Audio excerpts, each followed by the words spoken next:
cantat els xiquets i les xiquetes de segon de primària.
I per finalitzar, un agraïment molt especial als mestres que ens han ajudat per fer possible la representació d'aquesta obreta, a les tutores i la mestra de pràctiques, a Adela González i els seus alumnes de sisè, a Magali i a Carles.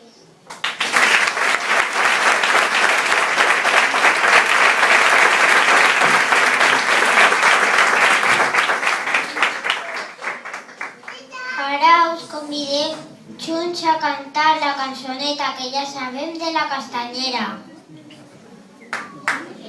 Gràcies a tots i a totes.